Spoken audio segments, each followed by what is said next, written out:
Aku bisa terdengar kawan-kawan? Bisa, bisa. Bisa. Oke. Ini bisa nunggu 5 menit aja maksimal untuk nunggu Iya, yang lain ya. oke. Selamat datang Mas Juari.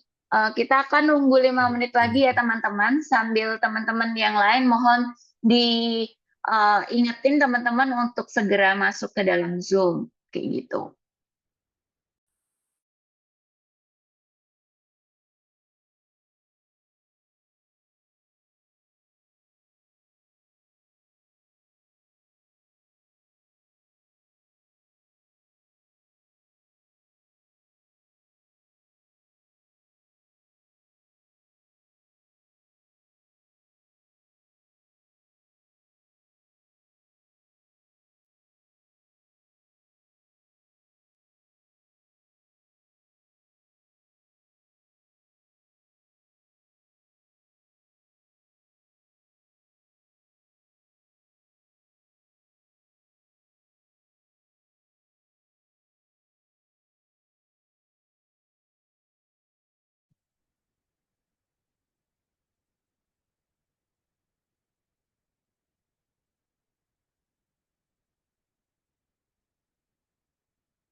Oke, selamat malam teman-teman.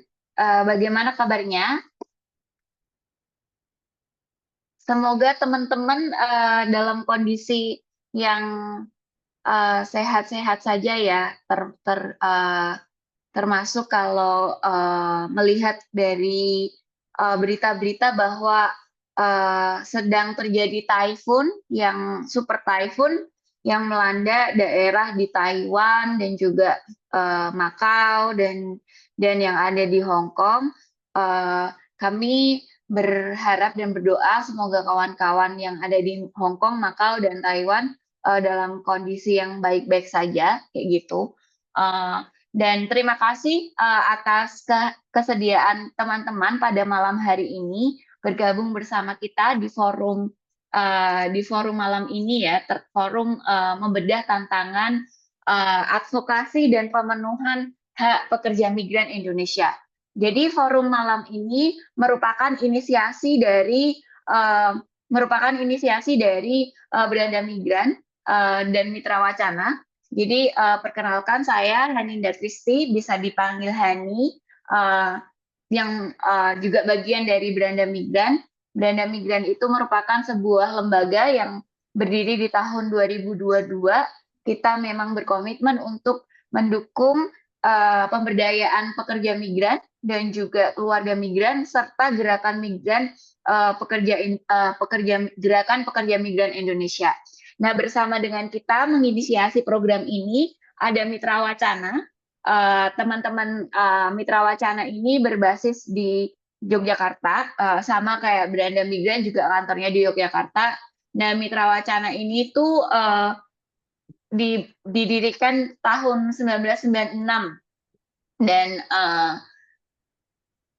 berfokus pada memberikan layanan informasi tentang keadilan dan kesetaraan gender dengan terutama bagi perempuan, dan Mitra Wacana ini mempunyai salah satu program yang disebut Pusat Pembelajaran Perempuan dan Anak atau P3A, di mana program ini menjadi salah satu cara Mitra Wacana untuk menjangkau teman-teman purna migran yang ada di Yogyakarta, kayak gitu. Nanti bisa dijelaskan lebih dalam lagi oleh kawan-kawan Mitra Wacana di sesi tanya jawab ya, kayak gitu. Nah, hari ini kita akan membahas tentang bagaimana sih tantangan dalam mengadvokasi isu-isu pekerja migran, terutama kita mengetahui bahwa di pemerintahannya pemerintahannya Presiden Prabowo ini kita melihat bahwa pemerintah ini memberi perhatian yang lebih kepada pekerja migran dengan membuat atau mengestablish ya, mendirikan kementerian baru khusus pekerja migran atau Kementerian Perlindungan Pekerja Migran Indonesia atau KP2MI, yang dimana salah satu agenda kerja agenda kerja dari pemerintah dan DPR ini saat ini sedang melakukan menggodok revisi Undang-Undang Perlindungan Pekerja Migran. Nah, kita akan mendengar bagaimana sih selama ini tantangan-tantangan atau bagaimana cara kawan-kawan dari Serikat Buruh Migran Indonesia yang sudah lama atau bertahun-tahun ini nih memberikan advokasi dan berjuang untuk pemenuhan hak pekerja migran Indonesia. Jadi nanti bersama kita ada Mas Juari. Mas Juari ini adalah Sekretaris Jenderal dari Serikat Buruh Migran Indonesia atau SBMI. Sedangkan SBMI ini merupakan organisasi buruh migran dan juga anggota keluarganya, dan berdiri di tahun 2003, dan ini merupakan yang sangat aktif dalam memperjuangkan hak-hak pekerja migran, kayak gitu. Jadi nanti kita akan membagi sesi diskusi pada hari ini. Jadi sesi pemaparan dan nanti akan ada sesi tanya jawab, kayak gitu.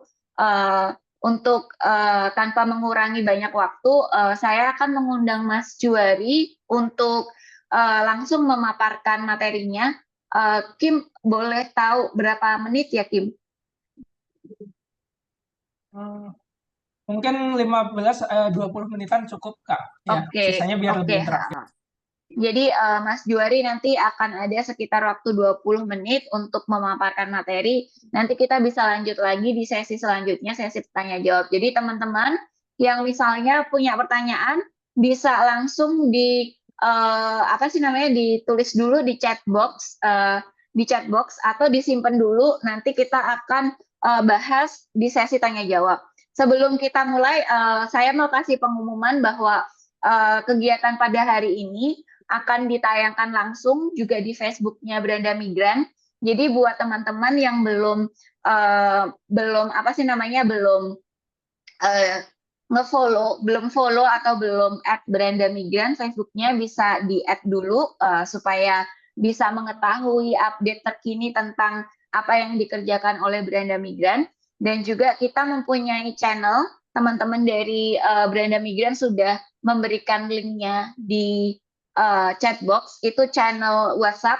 Jadi yang memang kita buat channel WhatsApp ini untuk memberikan update terkait berita-berita seputaran pekerja migran Indonesia kayak gitu. Jadi kita berusaha untuk setiap hari memberikan update berita-berita. Jadi teman-teman yang mau mengetahui update terkini tentang pekerja migran Indonesia bisa mengikuti channel yang kita buat kayak gitu.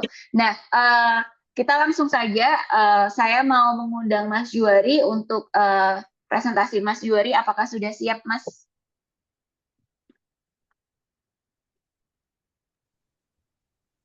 Oke, ya Mbak Kris, terima kasih. Selamat malam semuanya. Assalamualaikum warahmatullahi wabarakatuh. Nanti saya tampilkan PPT-nya. Iya, boleh, Mas.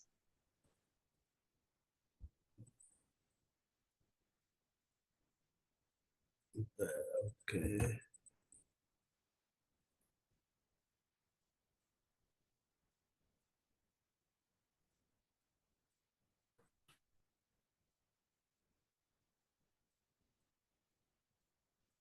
Ntar teman-teman masih loading.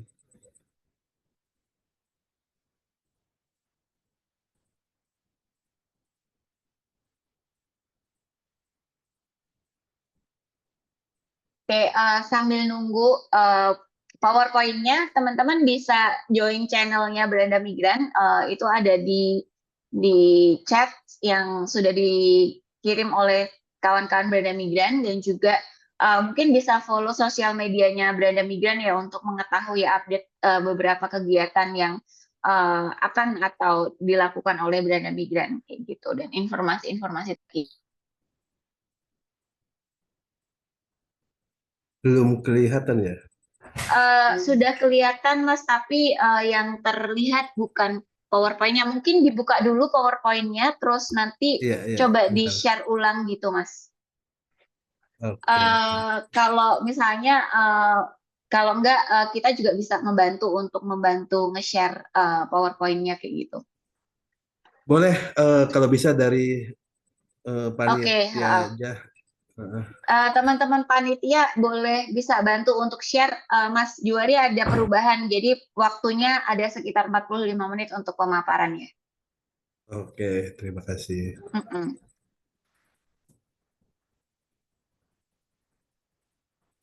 Udah kelihatan ya? Boleh di full screen ya, teman-teman?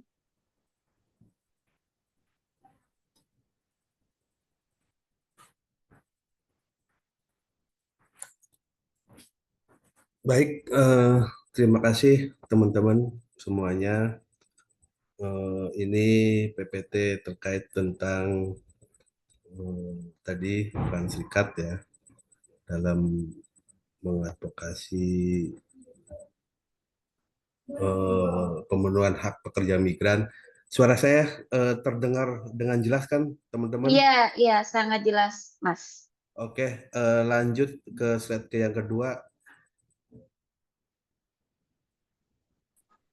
Nah, ini definisi dari pekerja migran dalam konteks Undang-Undang 18 tahun 2017 tentang perlindungan pekerja migran. Di sini ada calon, ada pekerja migran dan keluarganya. Bisa nanti teman-teman baca. Lanjut, teman-teman. Di slide ketiga. Bukan ke Bram tuh.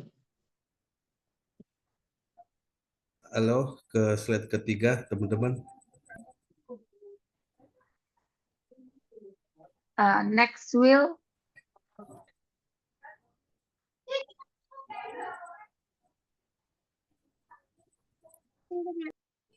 Enggak kelihatan.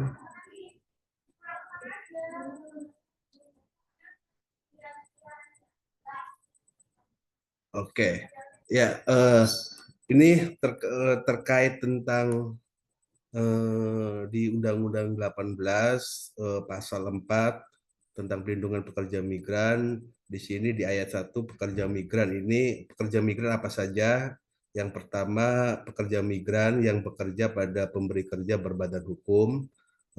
Yang kedua, pekerja migran Indonesia yang bekerja pada pemberi kerja perseorangan atau sektor rumah tangga ya. Dan yang terakhir yaitu pelaut awak kapal dan pelaut perikanan migran.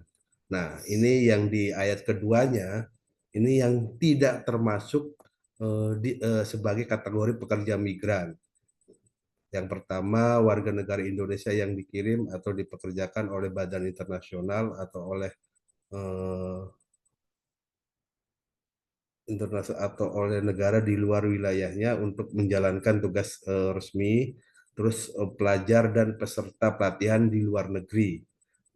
Terus warga negara Indonesia, pengungsi atau pencari suaka, penanam modal, aparatur sipil negara (PNS) atau pegawai setempat di perwakilan Republik Indonesia, warga negara Indonesia yang bekerja pada institusi yang dibiayai oleh negara, anggaran pendapatan dan belanja negara atau APBN. Terus yang terakhir, warga negara Indonesia yang mempunyai usaha mandiri di luar negeri. Ini di ayat 2 menjelaskan bahwa ini yang tidak termasuk kategori pekerja migran. Nah, ada pertanyaan misalkan kenapa pemagang ini bukan dikategorikan sebagai pekerja migran. Nah, di sini diatur di ayat 2 di poin kedua ya, pelajar dan peserta pelatihan di luar negeri. Ini tidak termasuk sebagai kategori pekerja migran. Lanjut.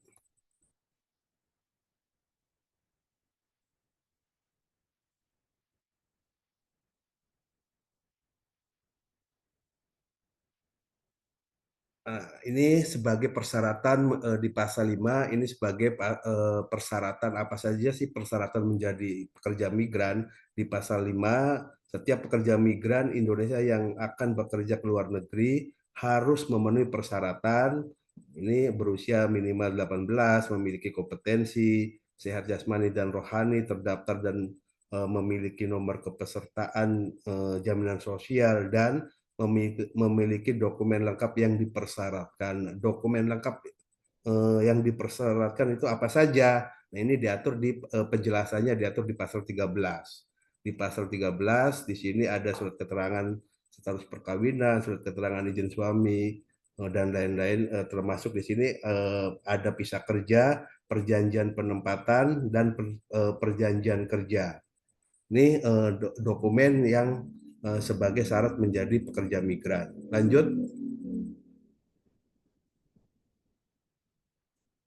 Nah, ini di pasal 6 Undang-Undang 18 di sini mengatur tentang hak-hak pekerja migran, hak kewajiban termasuk haknya sebagai keluarga. Nah, di hak sebagai pekerja migran di sini ada 13 ya, 13 hak pekerja migran. Yang pertama, mendapat pekerjaan di luar negeri dan memilih pekerjaan sesuai dengan kompetensinya. Yang kedua, memperoleh atas peningkatan kapasitas diri melalui pendidikan dan pelatihan kerja. Yang ketiga, memperoleh informasi yang benar. mengenai pasar kerja, tata cara penempatan dan kondisi kerja di luar negeri. Hak yang keempat, memperoleh pelayanan yang profesional dan manusiawi serta perlakuan tanpa diskriminasi pada saat sebelum bekerja, selama bekerja, dan setelah bekerja. Yang kelima, menjalankan ibadah sesuai dengan agama dan keyakinan, terus memperoleh upah sesuai dengan standar upah yang berlaku di negara tujuan penempatan. Yang ketujuh, memperoleh perlindungan dan bantuan hukum atas tindakan yang dapat yang merendahkan harkat dan martabat sesuai dengan ketentuan peraturan perundang-undangan di Indonesia dan di negara tujuan.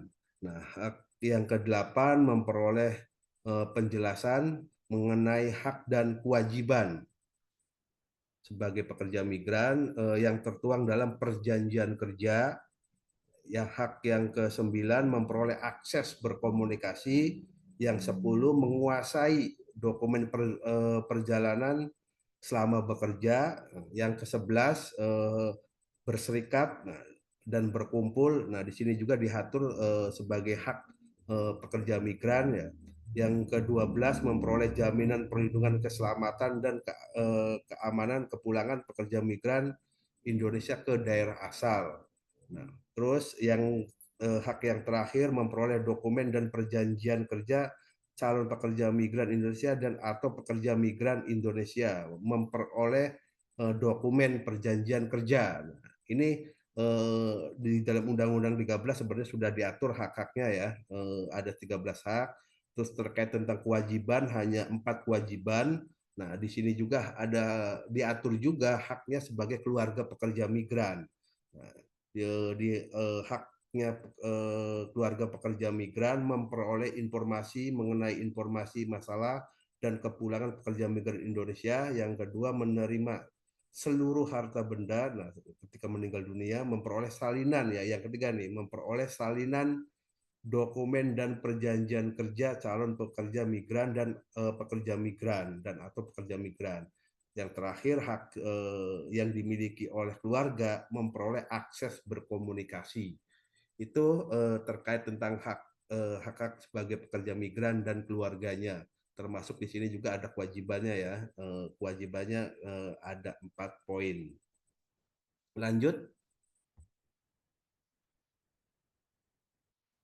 Nah, ini permasalahan-permasalahan yang secara umum, secara garis besar terhadap pekerja migran.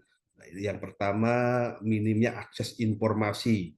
Nah, selama ini calon-calon pekerja migran terkait dia mau berangkat ke luar negeri, ini kan mereka pemerintah sampai saat ini masih belum menyediakan layanan informasi terutama tentang peluang kerja ya. Ini kan peluang kerja ini masih didominasi oleh para calo atau para perekrut, sehingga teman-teman pekerja migran kita tidak sedikit juga banyak yang terjebak. Nah, sebagai salah satu contoh perekrutan misalkan melalui media sosial yang ke Kamboja, Myanmar, dan lain-lainnya. Artinya di sini ketika calon pekerja migran memutuskan mau bekerja ke luar negeri, nah, mereka kebingungan mau cari informasi kemana gitu kan. Sedangkan sebenarnya di dalam Undang-Undang 18 di pasal 42 itu kan jelas sudah diatur. Ada di pemerintahan desa gitu kan. Desa itu seharusnya menyediakan layanan informasi. Nah, tetapi sampai saat ini belum implementasinya belum terwujud secara undang-undang sebenarnya sudah bagus gitu, tapi tadi cara implementasi masih belum terwujud. Terus yang kedua, adanya praktek percaloan saat pembuatan dokumen. Ini masih praktek percaloan ini masih mendominasi walaupun di daerah-daerah kantong pekerja migran itu ada istilah LTSA, layanan terpadu satu atap. Tapi tadi secara praktek juga ini masih belum maksimal. Yang kami tahu di LTSA itu yang jalan ke dari loket 1 ke loket yang 2 itu bukan pekerja migran, melainkan para calon pekerja melainkan para calo ataupun pegawai dari P3MI. Nah, jadi ketika ada di LTSA, kebanyakan yang kami tahu, yang saya tahu, itu si CPMI hanya duduk nunggu panggilan saja, gitu kan. Artinya ketika mengakses dokumen di LTSA itu masih tetap menggunakan praktek percaloan, sehingga tadi pembiayaan mungkin jadi besar. Yang ketiga, tidak adanya transparansi terhadap pembiayaan penempatan pekerja migran. Nah, di sini konteks tentang pembiayaan juga pekerja migran ini masih belum P3MI masih belum transparan. Padahal secara perkabadan antara pekerja migran yang baru dengan yang lama itu ada pembedaan. Tapi secara fakta praktek di lapangan tadi dipukul rata, walaupun mereka sudah bisa berbahasa, contoh bisa Mandarin, bahasa Inggris, tapi ketika mau berangkat lagi tetap itu dibarukan lagi. Nah, di sini tidak ada transparan di situ. Terus yang selanjutnya perjanjian penempatan dan perjanjian kontrak kerja tidak dibahas secara detail sebelum CPMI berangkat. Bahkan banyak pekerja migran kita yang kami tahu itu tidak mengetahui gitu. Dia hanya suruh tanda tangan, belum sempat dibaca gitu. Apa isi di dalam perjanjian penempatan dan perjanjian kerja, padahal perjanjian penempatan dan perjanjian kerja ini menurut kami ini sangat dasar ketika bersengketa atau ada permasalahan. Jadi pekerja migran pun tahu sebenarnya apa istilahnya, apa saja sih di perjanjian penempatan ini mengatur apa saja gitu. Contoh mengenai pembiayaan, apa ini sebenarnya diatur di perjanjian penempatan. Karena perjanjian penempatan tidak dibahas secara detail dengan si CPMI, akhirnya ya CPMI tahunya tahunya potongannya aja gitu. Potongan misalkan 9 bulan, 5 bulan gitu. Hanya tahu itunya saja gitu, tidak tahu berapa sih jumlah nominal, misalkan ke Hong Kong itu biayanya berapa, ke Taiwan itu biayanya berapa. Sebenarnya ini teman-teman sangat penting ada di perjanjian penempatan ngomongin pembiayaan. Nah, tapi karena P3MI kebanyakan tidak transparan di sini. Nah, terkait tentang perjanjian kerja pun atau kontrak kerja pun sama. PMI hanya disuruh minta tanda tangan, tidak dibahas secara detail haknya apa saja, ketika ada permasalahan bagaimana, ini juga tidak dibahas. Mereka hanya suruh tanda tangan saja gitu. Terus tidak diberikan kebebasan untuk berkomunikasi dengan keluarga. Nah, ini juga masih banyak ditemukan. Terus pengawasan dan oleh pemerintah baik pemerintah pusat maupun pemerintah daerah terhadap P3MI, BLK, LPK, serta lembaga pendidikan dan pelatihan lainnya masih belum berjalan maksimal. Yang selanjutnya adanya dualisme regulasi. Nah, ini untuk konteks awak kapal ya. Terus yang adanya tumpang tindih regulasi ini juga masih ditemukan. Terus adanya diskriminasi antara penempatan PMI oleh pemerintah dan swasta. Nah, ini beda ketika yang kami lihat ketika ditempatkan oleh BP2MI ini seperti ada pelepasan, ada apa gitu kan, ketika pekerja migran yang ditempatkan oleh P3MI ya biasa-biasa saja, bahkan di situ ada banyak permasalahan problem juga. Nah, jika kami melihat penempatan melalui P3MI dan melalui BP2MI ini seperti ada unsur diskriminasi. Terus jaminan sosial terkait BPJS ketenagakerjaan maupun kesehatan tidak berlaku di negara penempatan. Terus belum adanya surat keputusan pencabutan. Nah, ini konteks penempatan di Timur Tengah ya. Walaupun pemerintah mengatakan sudah dibuka, tetapi bentuk suratnya ini bentuk pencabutannya ini masih sampai saat ini masih belum ada. Terus yang selanjutnya banyaknya ditemukan lembaga pelatihan yang berperan ganda. Nah, di sini banyak yang kami temukan pihak LPK berperan ganda, padahal secara izin seharusnya LPK itu hanya lembaga melatih, bukan merekrut menempatkan PMI ke luar negeri. Tapi secara praktek banyak juga yang mereka bukan hanya melatih tetapi merekrut. Bahkan tadi misalkan ada job iming-iming ke Polandia dan kemana gitu kan. Nah ini menggunakan oknum-oknum LPK. Lanjut.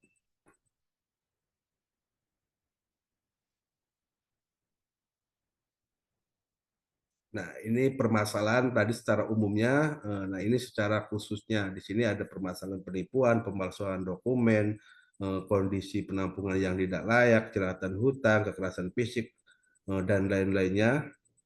Lanjut. Sakit, kecelakaan kerja, meninggal, bermasalah dengan hukum, pembebanan biaya yang berlebihan. Nah, di sini juga ada notis tidak melanjutkan pekerjaannya atas kemauan PMI. Nah, di sini juga ada interminate, ini juga bahasa. Nah, ini ada antara notis dan interminate yang banyak pekerja migran kita masih belum memahami konteksnya apa notis dan apa interminate gitu. Kebanyakan rata-rata agensi yang di luar negeri itu semua diarahkan untuk notis, bahkan ada surat pernyataan. Nah, karena apa notis? Karena kalau notis itu kan jelas pihak PMI-nya yang mengundurkan diri. Kalau interminate ini pihak majikannya yang memutuskan. Tapi tadi secara kembali lagi secara praktek di lapangan, walaupun pihak majikan yang memutus tetap ininya agar agensi dan P3MI tidak mau rugi, bentuknya notis seolah-olah PMI pulang atas kemauan sendiri gitu. Nah, itu yang tadi sehingga PMI dan keluarganya diminta untuk ganti rugi biaya penempatan. Lanjut. Nah, ini pengaduan yang ada di SBMI. Nah, SBMI ini dalam konteks pengaduan di sini ada pengaduan dapat dilakukan melalui tadi ada offline. Offline itu BMI atau keluarganya datang langsung ke beberapa perwakilan SBMI. SBMI ini ada di 49 kabupaten, ada di 7 negara penempatan, ada di 12 provinsi dan ada di 112 desa. Jadi itu biasanya mereka ngadu ke beberapa perwakilan-perwakilan kantor SBMI di berbagai daerah, termasuk ke pimpinan pusat juga. Itu secara offline. Nah, secara online bisa melalui ada call center, media sosial Facebook itu Serikat Buruh Migran Indonesia. Terus di website juga, websitenya ada www.sbmi.or.id, sama fanpage Instagram juga sama. Terus melalui WA, melalui email, dan SBMI pun punya aplikasi ya. Untuk pengaduan itu ada aplikasi namanya Sapu Bumi. Nah, selain online pun SBMI dalam konteks penanganan kasus pembunuhan hak pekerja migran itu jemput bola. Artinya ketika ada informasi melalui media atau melalui mana ketika ada permasalahan, biasanya kami datangin menawarkan kepada pihak keluarga sudah didampingi oleh pemerintah atau lembaga lain atau organisasi lain. Kalau misalkan belum, baru kita ngasih bantuan pendampingan. Bahkan ya kalau misalkan sudah ada ini, kami hanya ngasih edukasi terhadap keluarganya saja. Nah, di sini juga selain itu SBMI juga sering mendapatkan rujukan kasus dari lembaga lain. Banyak juga dari lembaga-lembaga di negara penempatan merujuk ketika ada persoalan, misalkan contohnya di Taiwan atau di Hong Kong, ketika kita punya jaringan, ketika mereka kasusnya di negara penempatan sudah selesai dan perlu diadvokasi di Indonesia, mereka biasanya merujuk ke SBMI. Lanjut. Nah, ini kasus yang ditangani oleh SBMI. Kasus yang ditangani oleh SBMI itu kasusnya apa saja? Nah, pertama terkait konteks ketenagakerjaan buruh migran, ya. Hanya kasus ke konteks ketenagaan buruh migrannya saja. Untuk kasus-kasus pribadi dan lainnya itu tidak kami tanganin, hanya konteks buruh migran yang konteksnya ketenagakerjaan, dan yang kedua konteksnya pekerja migran yang terindikasi mengalami korban tindak pidana perdagangan orang. Itu kasus yang kami tanganin. Lanjut. Nah, ini di dalam Undang-Undang 18 itu terdapat dua sanksi, sanksi pidana dan sanksi administratif. Sanksi pidana itu ada dua, yaitu penjara, kurungan, dan denda. Sedangkan sanksi administratif di sini sampai pencabutan izin P3MI atau izin perusahaannya. Itu sanksi yang paling tegasnya gitu. Lanjut. Nah, biasa kami juga selain Undang-Undang 12, kita menggunakan dalam mengadvokasi kasus pekerja migran menggunakan Undang-Undang 21 tahun 2007 terkait tentang pemberantasan tindak pidana perdagangan orang. Ini pekerja migran dikatakan sebagai korban TPPO, unsurnya harus terpenuhi. Minimal kalau misalkan korbannya dewasa, proses cara tujuannya ketika kami analisis itu harus masuk atau harus terpenuhi. Apabila korbannya anak, cuma cukup dua aja ya, proses dan tujuan. Nah, di dalam Undang-Undang 21 ini ada istilahnya ada perbedaan. Kalau di Undang-Undang 18 sanksinya pidana dan administratif. Nah, sedangkan di Undang-Undang 21 sanksinya pidana, denda, dan restitusi. Nah, di sini ada restitusi, artinya korban bisa mendapatkan hak restitusinya. Nah, ini restitusi itu diputus di dalam pengadilan, ya. Di dalam pengadilan misalkan terdakwa harus membayar restitusi. Nah, biasanya itu putusannya kalau kita menggunakan Undang-Undang 21 itu 3.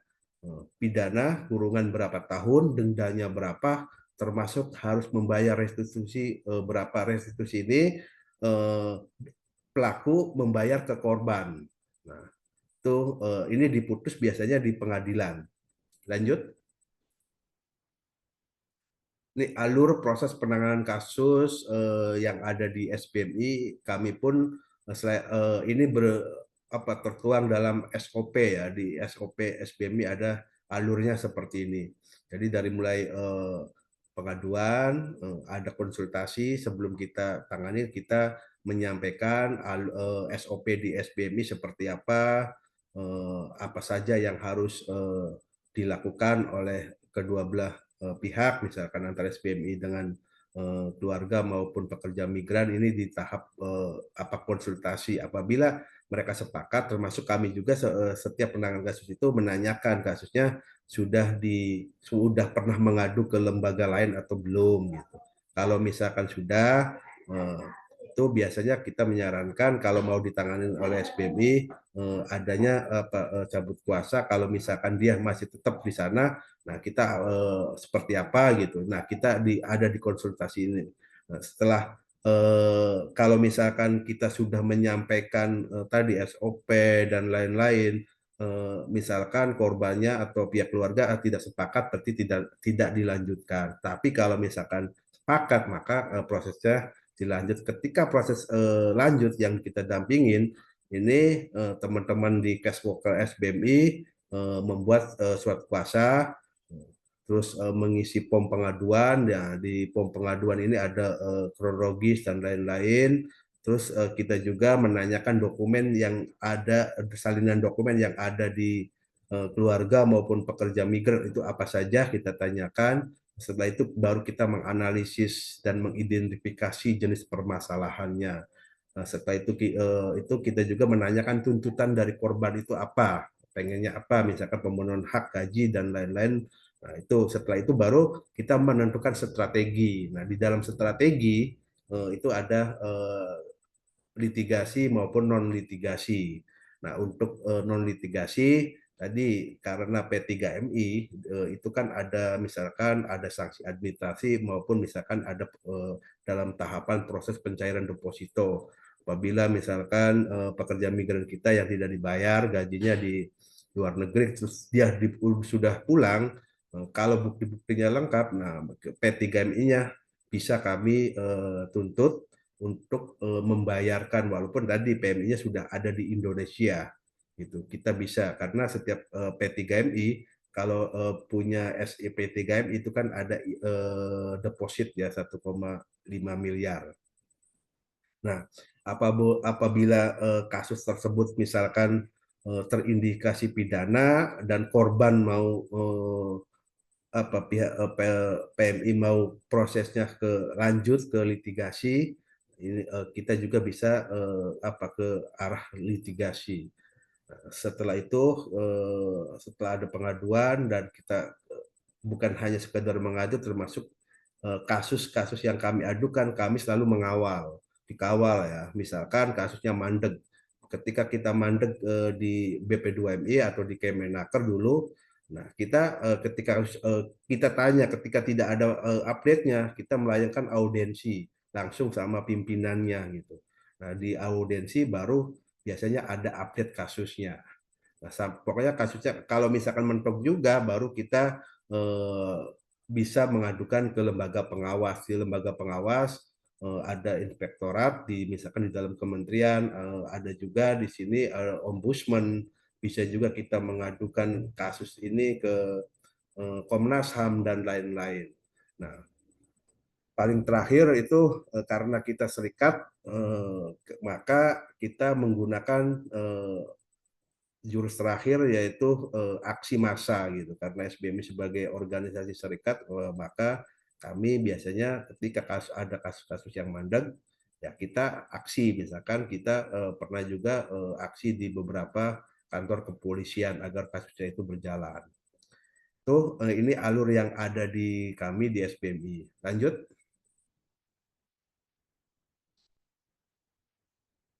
Nah, berdasarkan data kasus yang ada di SBMI dari sejak tahun 2010 sampai 2024, SBMI menangani kasus sejumlah 6.120 kasus.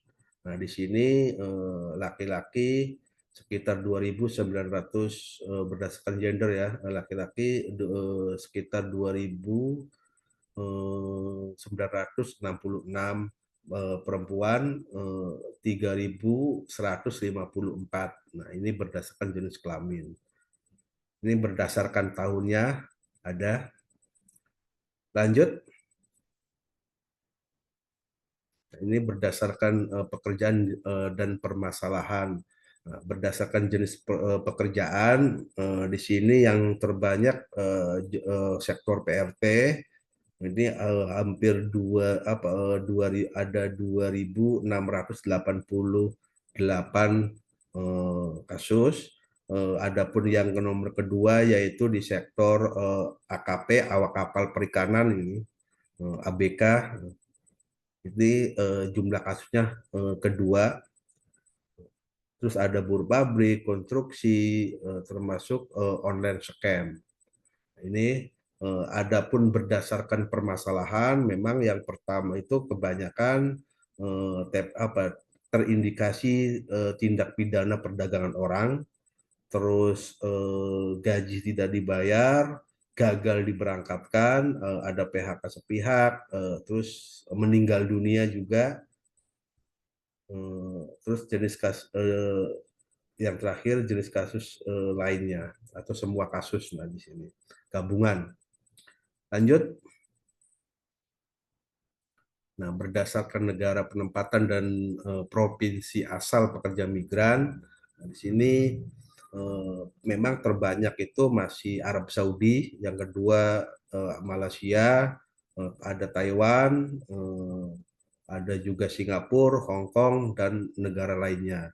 Adapun dari berdasarkan daerah asal provinsi, yang paling banyak ya Jawa Barat, Jawa Tengah, Jawa Timur, Nusa Tenggara Barat, Banten, dan provinsi lainnya. Lanjut. Ini berdasarkan penyelesaian kasus yang belum selesai dan yang sudah selesai. Terus berdasarkan perusahaan ada di sini. Ini PT Bagus Bersaudara, ini paling banyak waktu itu yang gagal ditempatkan ke Polandia. Nah, ini memang dalam berdasarkan data kami memang yang paling banyak ini perekrutan orang perseorangan, bukan dari P3MI. Tapi memang jumlahnya paling banyak. Lanjut. Nah, ini contoh dalam kita mengadvokasi pemenuhan hak BMI melalui jalur non litigasi. Jadi ada kita pernah mencairkan deposito dari PT Laras Kehuripan, ada PMI yang sudah dipulangkan dari Malaysia tapi ada sisa gaji yang belum dibayar. Baik itu kalau kita mengadvokasi ke luar negeri itu kan agak susah, makanya kita advokasi di dalam negeri dengan menuntut P3MI-nya. Kerja gajinya selama 7 bulan itu dibayar penuh dari pencairan deposito. Terus di sini juga ada pengembalian calon PMI Taiwan yang gagal ditempatkan oleh PT SDMA. Yang terus ada juga di sini pengembalian biaya ganti rugi. Dia dalam waktu itu dalam posisi COVID ada PMI asal Cirebon mau sudah diberangkatkan ke Malaysia tapi dia belum sempat bekerja, udah dipulangkan, tetapi pihak PT meminta ganti rugi ke pihak keluarga. Akhirnya kita advokasi, terus kami advokasi uangnya dikembalikan. Nah, ini contoh-contoh kasus, termasuk di sini juga ada kasus overcharging biaya penempatan ke Hong Kong. Kita berdasarkan perjanjian penempatan, misalkan di perjanjian penempatan itu tidak pajero ya, tapi ada pemungutan. Nah, kita bisa advokasi, alhamdulillah banyak kasus-kasus yang kami tangani ini, terutama yang memegang dokumen dan bukti-buktinya itu hampir 100% uangnya kembali ke PMI-nya. Nah, ini juga yang terakhir yang banyak penempatan ke Dominika. Kita juga berhasil mengadvokasi 6 PMI yang ditempatkan ke negara Dominika belum finish kontrak, mereka sudah ingin pulang karena dianggap tidak sesuai dengan perjanjian kerja, sehingga mereka meminta untuk dipulangkan. Nah, ketika dipulangkan, setelah kami gali kronologisnya, ternyata setelah kami baca perjanjian penempatan itu tidak sesuai dengan perkabadan. Ketika itu kita advokasi dan selisihnya kita kembalikan mereka pihak PT membayar sisa gaji yang sisa biaya penempatan yang sudah dikeluarkan oleh si PMI. Ini juga kasus di Malaysia, mereka baru bekerja kurang lebih 5 bulan di Singapura, terus dipulangkan karena sakit, terus minta ganti rugi pihak PT-nya. Nah, ketika kami advokasi, uangnya juga kembali lagi. Ini proses advokasi pemenuhan hak yang SBMI lakukan dan hampir semuanya berhasil. Ketika konteksnya ada perusahaannya gitu, tapi kalau tadi konteksnya orang perseorangan itu agak susah gitu. Tapi kalau selama masih ada PT, maksudnya P3MI yang izinnya masih ada, masih berlaku, itu hampir semuanya yang kami advokasi berhasil. Lanjut.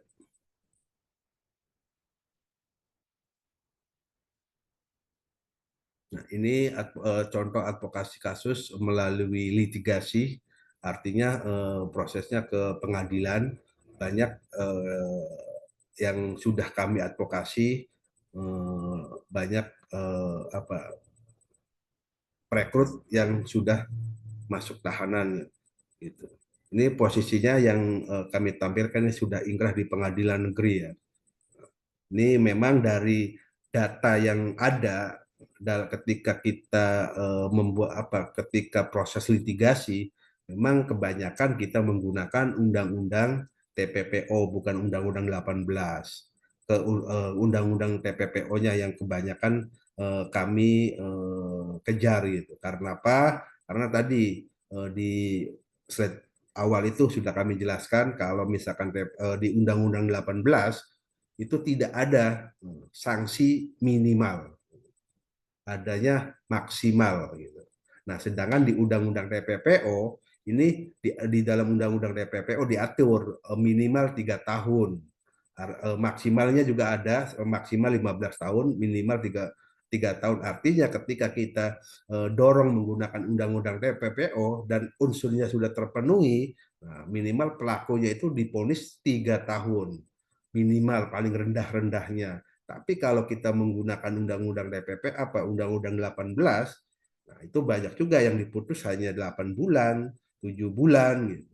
Itu tergantung bagaimana kita strategi dalam mengadvokasi kasus pekerja migran. Kita menggunakan apa? Nah itu harus matang juga di berbasis bukti gitu. Nah, dari kasus-kasus yang kami advokasi melalui jalur litigasi ini secara angka restitusi kami berhasil mengadvokasi sekitar 5 miliar 500 juta lebih ya sekian. Nah, tetapi tadi ini juga ada tetapinya dari beberapa kasus yang kami advokasi melalui TPPO. Nah, memang hak restitusi ini hampir semuanya nggak ada yang bayar. Mereka lebih memilih subsidiar, artinya menambah kurungan gitu. Ini yang masih menjadi PR kami, walaupun di pengadilan diponis restitusi harus bayar gitu, tapi tadi secara eksekusi implementasinya masih banyak bolong-bolong. Bahkan banyak juga penyidik kita tidak mematuhi aturan-aturan. Contoh misalkan di dalam Undang-Undang 21 di pasal 32 itu penyidik seharusnya pada saat ditentukan sebagai tersangka, penyidik itu sudah mengidentifikasi aset dari korban dari pelaku, tetapi itu tidak dilakukan. Nah, kalau misalkan itu dilakukan, artinya misalkan si tersangka itu sudah punya aset nih, asetnya mobil sawah misalkan. Nah, pada saat putusan pengadilan restitusi, nah jaksa ini sudah enak mengeksekusinya gitu, nggak usah mencari-cari lagi gitu. Nah, pada prakteknya tadi ini masih terjadi miss antara dari kepolisian dengan kejaksaan pada saat eksekusi restitusi. Lanjut. Ini proses pengawalan melalui litigasi kita ada di tapi ini sudah pada diponis bulan yang lalu. Sebelumnya ini kita masih mengawal di beberapa pengadilan negeri ya. Ada di Pengadilan Negeri Serang, ada di Pengadilan Negeri Lampung, Indramayu, sama Pemalang. Malang, maaf. Pengadilan Negeri Malang ini PT yang sedang berjalan. Lanjut. Nah, setiap dalam menangani atau mengadvokasi sebuah kasus memang kami pun banyak ditemukan tantangan-tantangannya. Sebagai salah satu tantangannya yaitu yang pertama keluarga maupun keluarga buruh migran keluarga maupun buruh migran Indonesia tidak menyimpan salinan dokumen. Jadi ketika ditanya misalkan kasus overcharging, kamu apa bukti sudah bayar apa? Nah, itu juga kadang-kadang buktinya dibuang, tidak disimpan. Nah, ini juga menjadi kendala ya, menjadi tantangan. Terus perekrut atau calo masih ada hubungan keluarga dengan dekat dengan pekerja migran. Nah, di sini juga tantangannya penegakan hukum melalui proses litigasi yang cukup panjang.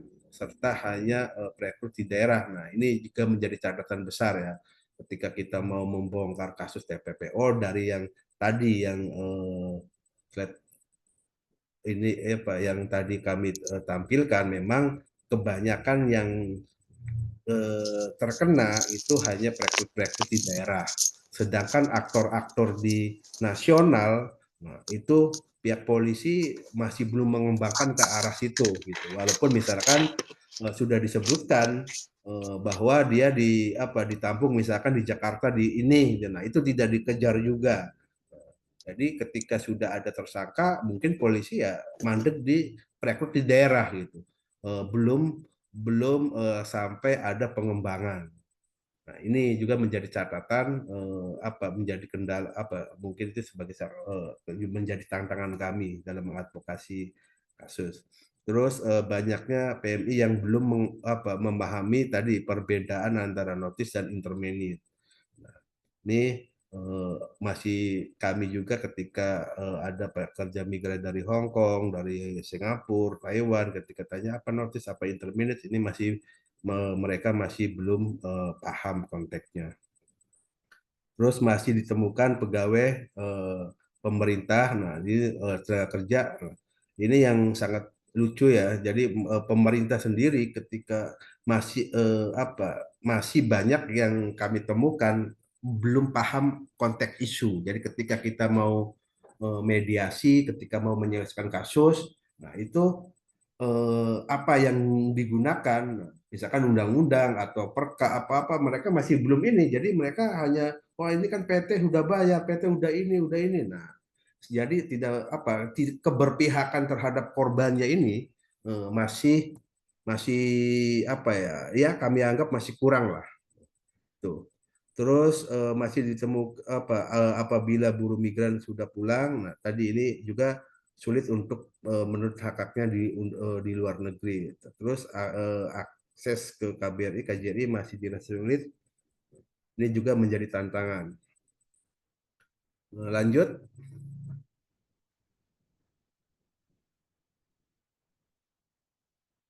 Nah, ini rekomendasi dari kami untuk para pendamping atau teman-teman dari serikat yang lain gitu dalam hal menangani sebuah kasus, ini harus mempelajari dan memahami permasalahan buruh migran yang sedang ditangani, kasusnya apa, dasar hukumnya apa saja yang digunakan, apa. Jadi ketika kita mengadvokasi sebuah kasus, kita harus tahu dulu materinya gitu. Terus memahami peraturan perundang-undangan yang ada. Jadi kita juga tidak terpatok di Undang-Undang 18. Jadi bisa perkabadan, permennya, bahkan undang-undang lain. Contoh tadi Undang-Undang Tindak Pidana Perdagangan Orang, atau yang baru Undang-Undang Tindak Pidana Kekerasan Seksual.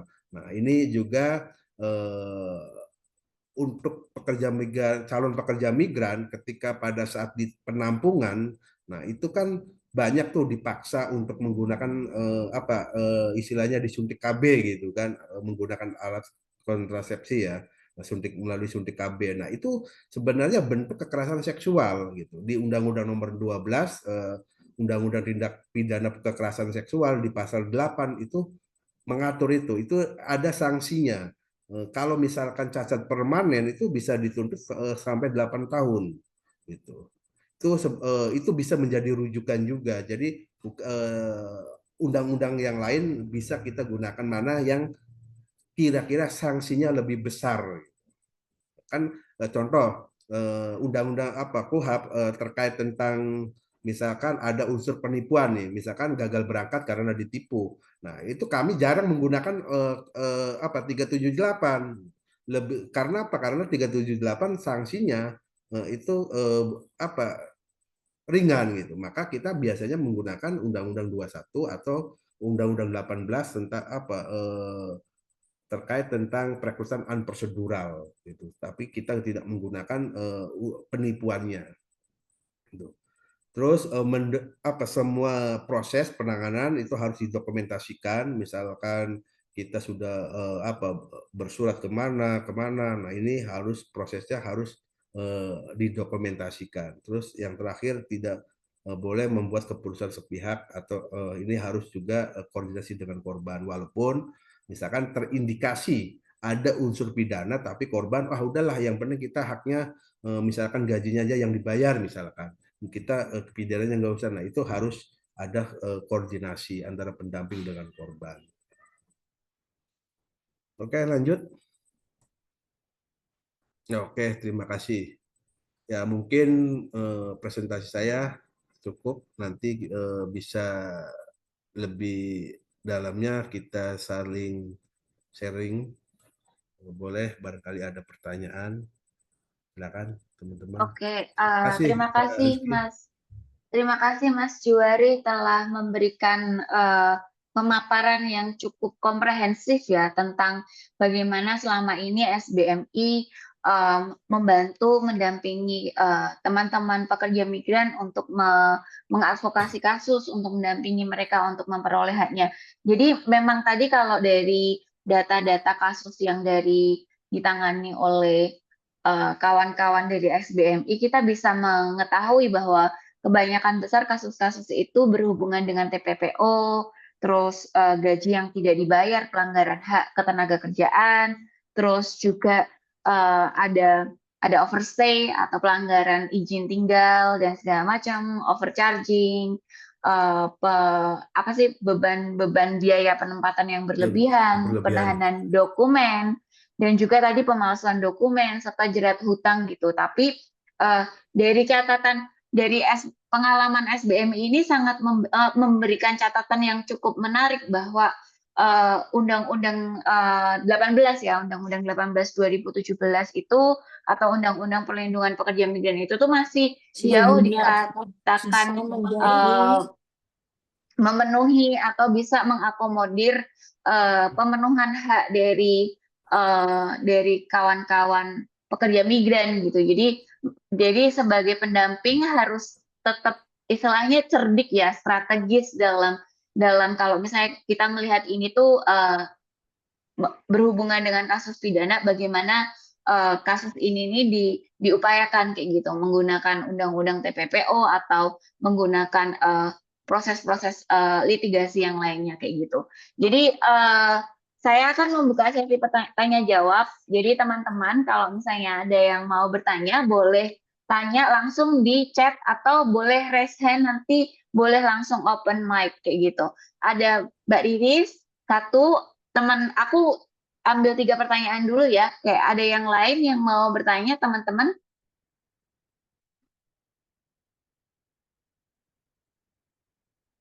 Oke, kalau sambil nunggu yang ada 2 dari Mas Muazim, satu lagi.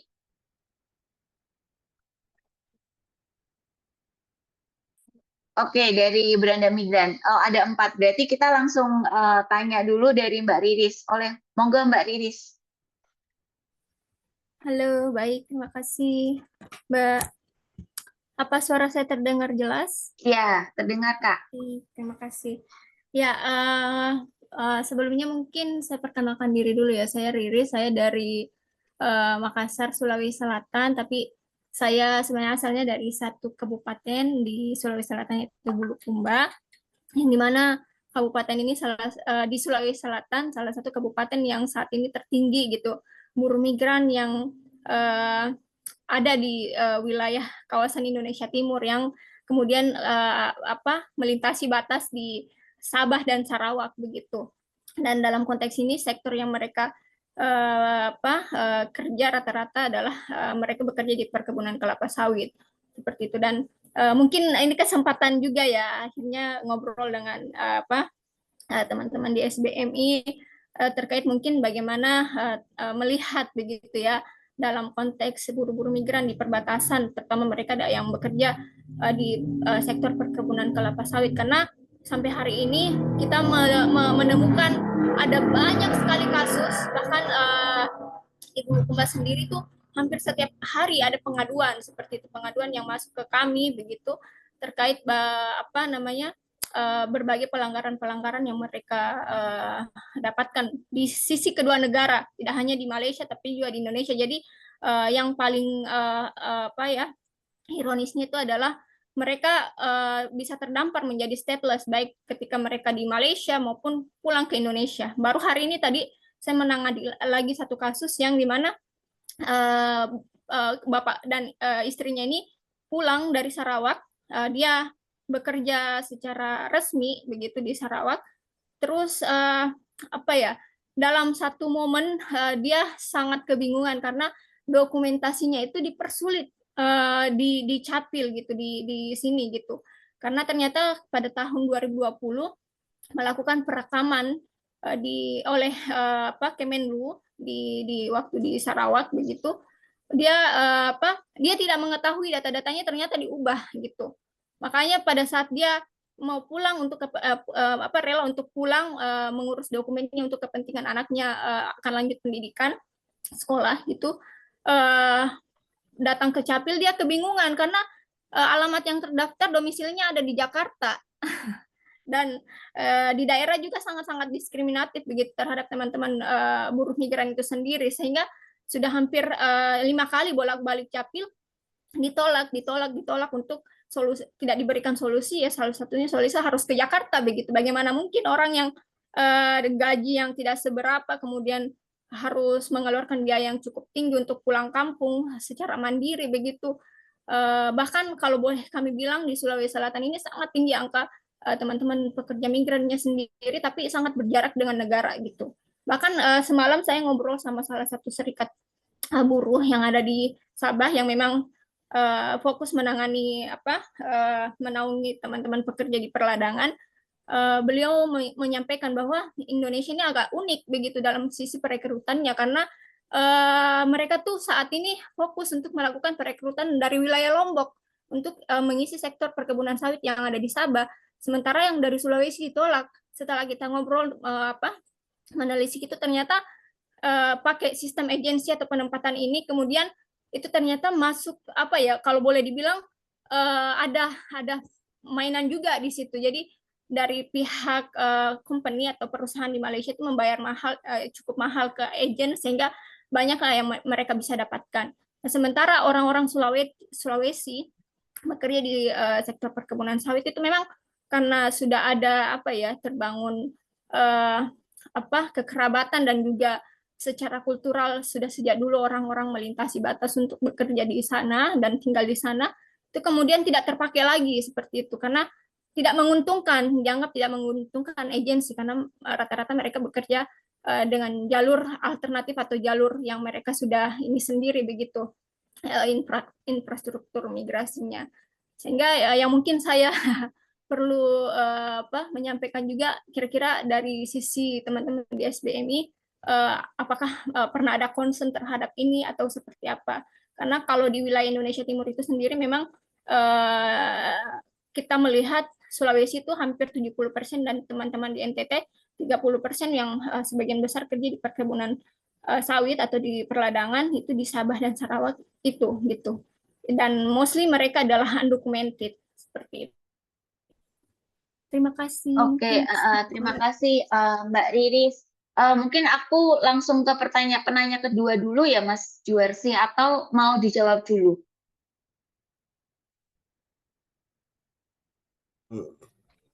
Oke, langsung ke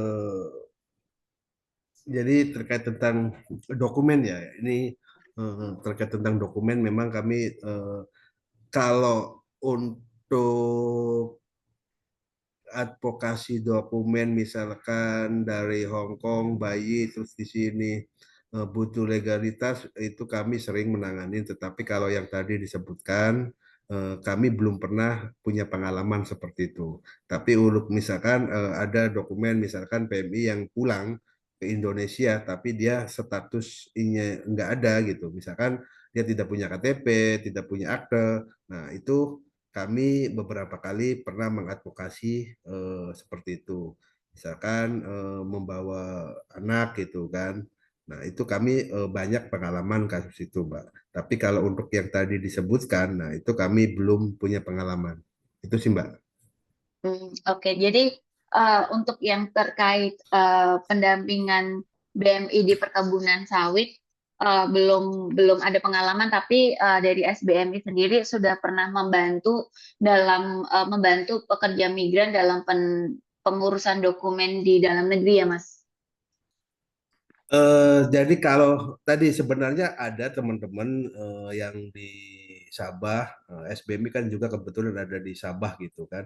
Itu teman-teman juga sebenarnya ada punya pengalaman gitu. Cuma saya di sini nggak ada perwakilan dari Sabah. Nah, tapi itu ada banyak beberapa kali teman-teman di di Sambah, Kalimantan Barat itu juga tadi yang diceritakan oleh teman-teman dari Sulawesi. SBMI juga banyak menangani tadi di lintas perbatasan ya, terutama di Kalimantan Barat itu saya lupa nama Sambas di daerah Sambas itu, Bang. Di Sambas juga ada SBMI. Di SBMI di sana teman-teman punya pengalaman menangani di sektor sawit yang bekerja ke Malaysia. Itu Mbak. Oke, terima kasih Mas Juwari. Semoga menjawab ya Mbak Riris. Saya lanjut ke penanya kedua. Bang Muasim, boleh silakan bertanya. Oke, selamat malam teman-teman. Suara saya terdengar dengan baik? Iya, Bang. Ya, terdengar. Oke, salam kenal Mas Juwari. Saya salam dulu ya buat teman-teman SBMI. Ada Bang Hari, Gios, Kak Yuni itu yang biasanya dengan mereka saya ketemu entah di Jakarta atau di mana. Dan beberapa kali mungkin SBMI sudah main di Mitra Wacana. Ini Bang Juwari nih kayaknya yang belum. Oke, dan sebenarnya agenda perjumpaan seperti ini sudah kami agendakan dengan SBMI. Kami sudah berkirim surat sama Bang Hari. Nah, ini gayung bersambut. Beranda Migran dan Mitra Wacana, ayo gas gitu. Itu menjadi satu harapan kami bisa ngobrol karena sebenarnya kemarin saya juga tertarik presentasi ini Kak Yuni soal penanganan kasus ini. Namun kemarin belum bisa mendalami beberapa hal. Yang pertama soal pengantin pesanan, Bang. Jadi pengantin pesanan ya. Mitra Wacana kan sebenarnya core-nya di pencegahan ya. Tetapi bagaimanapun ketika ada aduan, terus kami kita layani lah untuk pengaduan. Ada beberapa catatan. Salah satunya pengantin pesanan. Baru-baru ini kami dapat laporan pengantin pesanan dari Yogyakarta. Tetapi setelah saya dalami, poin menariknya yang bikin saya agak bingung, pertama bahwa pelaku ini effortnya lebih Bang. Jadi dia sampai datang ke Yogyakarta, memberikan uang 25 juta, sampai mualaf, sampai dirayain, ada pesta, begitu itu. Nah, untung saja itu bisa kami cegah di Bandara Suta dengan beberapa teman gitu, akhirnya nggak jadi diterbangkan. Nah, nggak tahu ya, beberapa kasus mungkin Bang Juwari bisa menjelaskan lebih detail sih soal pengantin pesanan itu modusnya seperti apa dan tujuannya untuk apa? Apakah benar bahwa tujuannya itu untuk misalnya ketika dalam tanda kutip dinikahi gitu, kemudian dia akan dapat layanan kayak pekerja informal dan tidak bergaji selama hidup begitu, mereka itu pelaku-pelaku. Kemudian mungkin kerja yang double burden artinya bisa mempekerjakan, nah nanti bisa dijelaskan itu Bang. Karena kasus ini yang kami tangani itu unik gitu, effortnya lebih gitu. Apakah itu modus itu dan mungkin ada sindikasi ya kalau dari beberapa kok banyak gitu SBMI dapat laporan ini, termasuk kami pernah dapat laporan dari Singkawang juga kan. Apakah ini ada sindikasinya soal pernikahan pesanan? Itu pertama. Yang kedua soal pemenuhan Kamboja, kami juga lagi nangani itu, tetapi memang kadangkala yang menyakitkan ketika kita mengadu di instansi pemerintah yang mengurusi pekerja migran, pasti pada tahu semuanya itu jawabannya kami tidak punya kerjasama dengan negara-negara Indochina itu. Maka kemudian ya lagi-lagi TPPO yang kami gunakan untuk mendesak. Itu lah bagaimana gitu sebenarnya advokasi yang efektif gitu untuk teman-teman yang di scam online Kamboja ini. yang selanjutnya ini pertanyaan ketiga, pandangan SBM ini, Bang. Soal revisi yang baru ini, UU PPMI yang baru ini, gitu. Kami melihat, wah ini menegaskan bahwa era hari ini tuh era komodifikasi, gitu. Ya, pekerja migran kayaknya lagi-lagi dipandang pemerintah sebagai sebuah barang, gitu ya, dalam tanda kutip, yang bisa dijadikan nilai uang, gitu. Jadi kalau kami baca draftnya ya begitu ya, kayak pengen membuka cabang di beberapa negara, kemudian mengembangkan namanya Desa Migran Emas di sini, gitu. Jadi kayak menggabungkan bisnisnya antara sebanyak-banyaknya pekerja migran yang harus dibawa ke sana tanpa kemudian aspek pelindungan diutamakan. Nah, pandangan SBMI seperti apa? 3 dulu itu, Bang. Nanti yang lain nggak bagian. Terima kasih. Terima kasih Bang Muasim. Mas Juwari boleh langsung dijawab. Oke, ya, terima kasih Mas Muajim. Salam kenal ya dari saya. Ya, jadi sebenarnya pertama yaitu terkait tentang pengantin pesanan. Pengantin pesanan itu apakah ada sindikat atau tidaknya? Yang jelas berdasarkan informasi dan data kasus yang kami advokasi itu ada jaringannya. Itu nama apa Mak Jomblang itu. Itu sebenarnya kalau ditelusurin itu di Jakarta Barat itu ada. Jadi ini pengantin pesanan kan ada yang namanya pengantin plus ditambah pesanan. Nah, kan beda antara pengantin misalkan dia kenal sendiri. Ini kan ada yang memfasilitasi. Artinya di sini ada yang orang yang mesan. Nah, karena kalau tidak salah informasi saya juga kurang paham katanya orang Cina itu kalau mau nikah itu kan harus pakai uang besar kalau misalkan nikah sama orang Cina gitu kan. Nah, tapi kalau dengan orang Indonesia itu kan mengenai biaya mungkin bisa murah. Nah, tetap artinya di sini ada jaringan. Ada jaringan yang di Cina, agensi Cina dengan yang di Indonesia. Jadi di Cina misalkan nih ada laki-laki ini yang butuhkan. Nah, itu koordinasi dengan agensi atau mak jomblang yang ada di Indonesia. Yang di Indonesia ini baru mencari siapa gitu. Nah, biasanya apa? Kalau dulu memang yang kami temukan memang tadi banyakan itu di Kalimantan Barat ya di daerah Singkawang, di pokoknya di daerah Kalimantan Barat. Nah, tetapi sekarang pengantin pesanan itu sudah banyak juga yang di Jawa gitu. Nah, itu dari data yang melalui litigasi yang kami ditampilkan itu ada beberapa juga yang sudah ingkrah di apa mak jomblangnya itu udah diponis gitu. Artinya SBMI ketika tadi unsur ketika menggali sebuah kronologis penanganan kasus kita unsurnya terpenuhi atau tidak. Nah, kalau terpenuhi dan bukti-buktinya ada, itu ada pengalaman kami itu ada beberapa kalau tidak salah itu tadi di data litigasi itu ada sekitar 3 putusan di pengadilan. Artinya kami sudah beberapa kali menangani kasus pengantin pesanan dan vonis di pengadilan. Itu Kang terkait tentang pengantin pesanan. Ada pertanyaannya ada jaringan? Ada jaringannya. Gitu. Namanya juga tadi pesanan ada order kan, ada yang mengorder. Nah, itu. Terus yang kedua apakah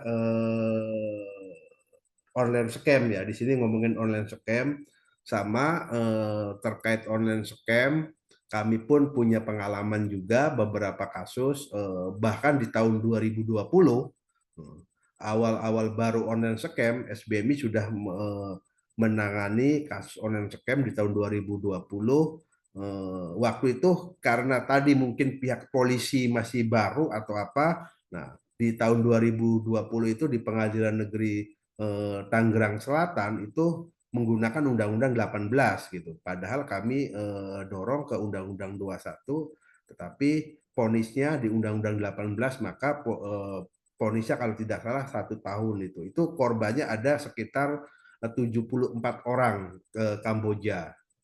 Penempatan waktu itu sebelum ke Myanmar ya banyak ke Kamboja. Artinya sejak 2020 pun SBMI sudah menangani kasus online scam.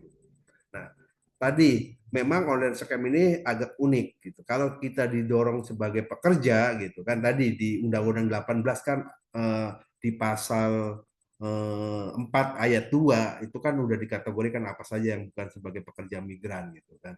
Nah, tapi kalau kita menggunakan contoh misalkan advokasi ingin pemulangan, ingin dipulangkan, atau misalkan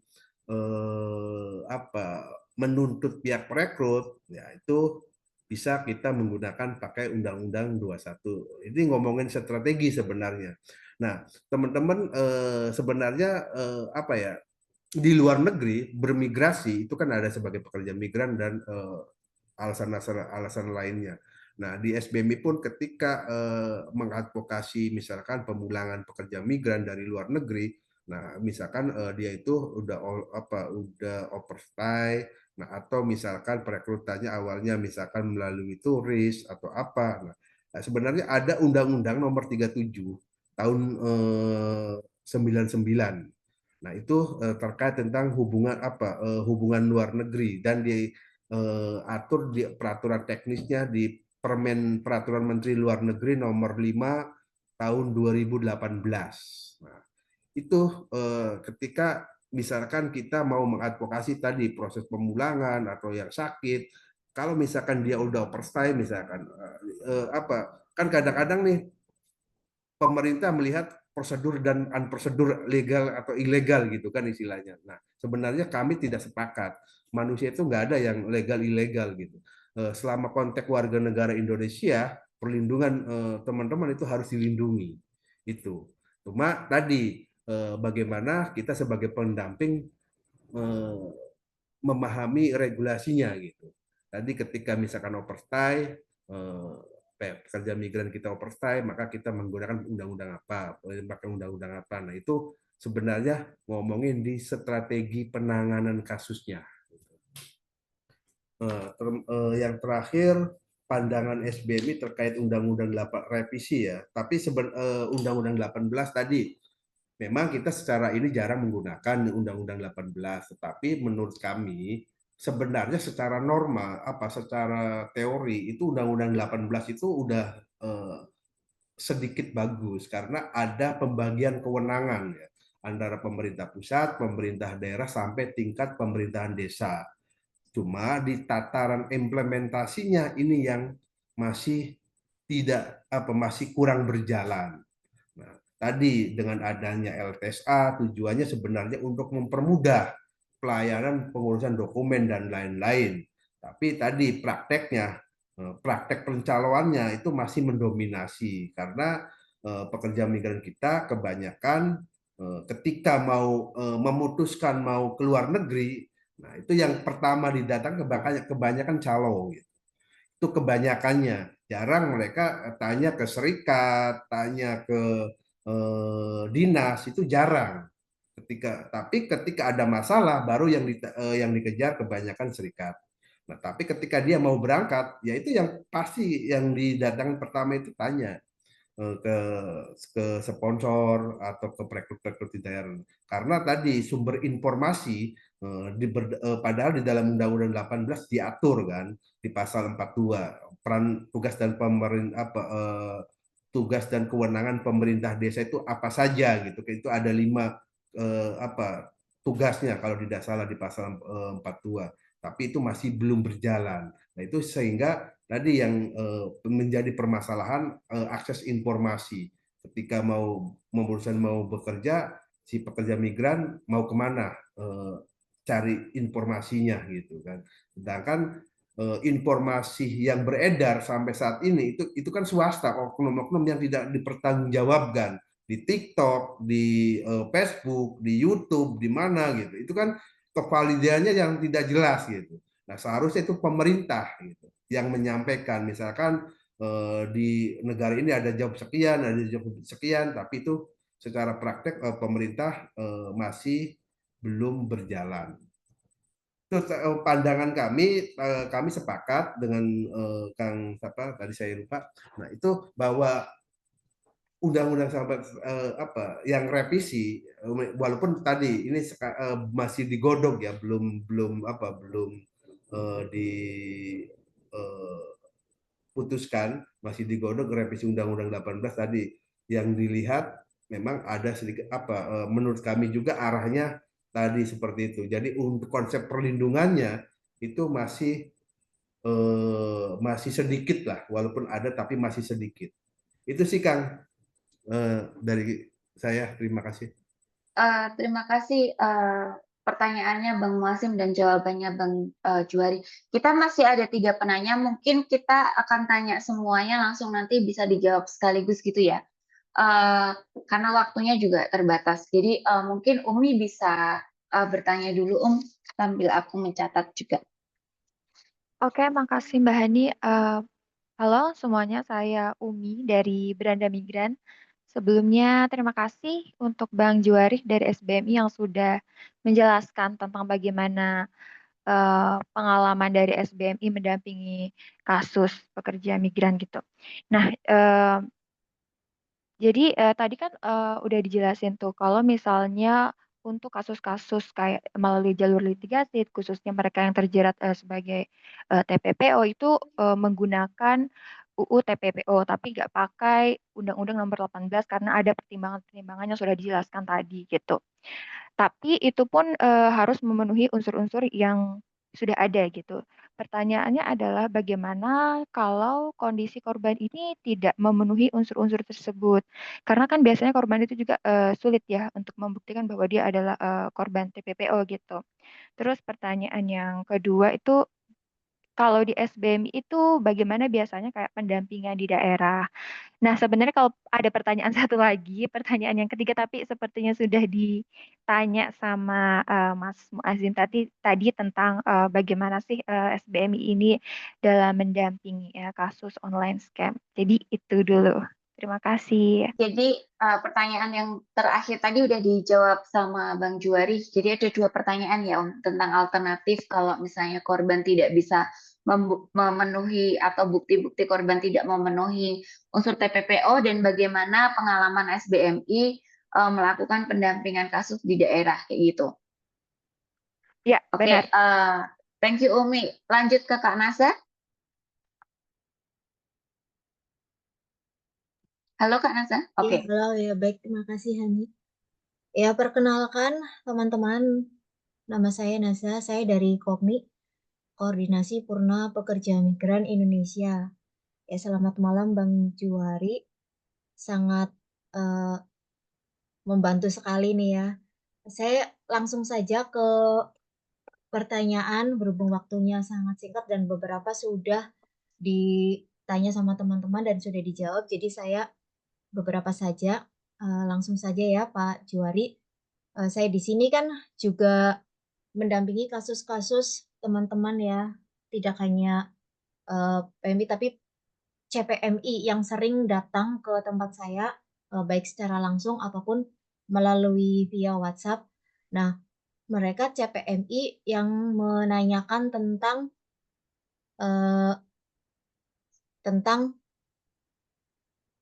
potongan gaji, tentang biaya penempatan Pak. Jadi untuk Taiwan, kalau Taiwan sendiri kan kita juga sudah punya untuk kayak undang-undangnya saya cari di sana ada. Nah, ini untuk Hong Kong Pak. Untuk Hong Kong itu skemanya belum ada ya. Nah, kita berkali-kali tanya ke seperti P4MI atau BP3MI yang ada di Cilacap dan mereka sendiri bilang tidak punya dan tidak tahu. Nah, kita kan ingin istilahnya kayak lembaga-lembaga yang ada di Cilacap, mungkin kayak LTSA gitu. Nah, disediakan gitu loh Pak, tapi ternyata tidak ada. Nah, kira-kira mungkin dari Bapak sendiri tahu kemana kita mencari tahu tentang biaya penempatan itu sendiri Pak. Terima kasih. Oke, thank you Kak Nasa. Jadi pertanyaannya bagaimana cara kita mencari informasi tentang terkait biaya penempatan kayak gitu. Langsung ke Kak Ninis. Oke, terima kasih. Hani, waktunya bisa dengar suara saya. Maaf nggak bisa on cam ya. Bisa Oke, Kak. thank you. Oke, terima kasih. Perkenalkan saya Ninit, saya salah satu dari organisasi dari IMU di Hong Kong ya. Terima kasih Mas Johari untuk penjelasan dan penjelasannya tadi. Mungkin saya ingin ini tadi sudah banyak disampaikan oleh teman-teman. Mungkin saya hanya ingin menanyakan beberapa persoalan yang itu banyak dialami oleh buruh migran, terutama yang di Hong Kong khususnya. Nah, itu mengenai kasus overcharging, di mana kasus overcharging ini memang dari dulu ya sampai sekarang ini masih dialami oleh buruh migran terkait mungkin di Undang-Undang nomor 18 juga sudah disampaikan bahwa seluruh biaya penempatan itu ditanggung oleh negara. Nah, tetapi pada kenyataannya itu semakin membebani buruh migran sendiri. Nah, untuk di Hong Kong sendiri kita juga sering mengalami banyak sekali kesulitan atau kendala dalam menangani kasus overcharging sendiri karena yang pertama meskipun kita sudah melakukan beberapa langkah yang kita lakukan mulai dari pendataan, melaporkan ke KJRI dan BNP 2 TKI dan sebagainya. Nah, yang pertama, kasus overcharging itu setelah kita laporkan ke KJRI itu akan dikembalikan lagi ke Indonesia. Nah, alasannya mereka memang kasus overcharging sendiri itu asalnya dari Indonesia. Jadi itu semua pasti akan dikembalikan ke Indonesia lagi. Nah, yang ingin di endingnya kasus overcharging ini dan sangat kecil sekali keberhasilannya, apalagi untuk teman-teman yang bisa mendapatkan uangnya kembali. Nah, dan itu juga sangat melalui yang muter-muter dan sangat ribet sekali. Nah, mungkin saya ingin mengetahui apakah juga dari SBMI juga pernah menangani kasus-kasus seperti ini dan mungkin bisa bagaimana SBMI membantu teman-teman buruh migran juga yang mengalami kasus seperti ini. Mungkin itu aja Mas, terima kasih untuk waktunya. Oke, Kak, Thank you, Mami. kita mungkin satu lagi ya. Tadi pertanyaannya terkait bagaimana SBMI membantu mendampingi kasus overcharging. Kita punya pertanyaan dari Mbak Nur Kotimah. Boleh langsung Mbak? Baru setelah ini kita jawab. Kita kasih waktu buat Mas Juwari untuk menjawab Oke. semuanya. Oke, saya langsung aja ya. Sebenarnya kalau tadi saya hanya mau melengkapi saja terkait tadi restitusi ya, Bang. Restitusi yang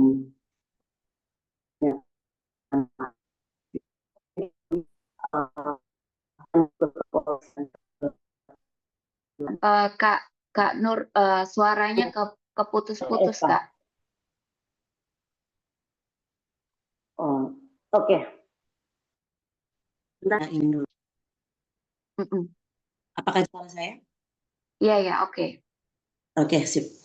Jadi tadi saya hanya menambahi saja terkait yang disampaikan oleh Bang Juwari terkait restitusi. Biasanya yang kami tangani juga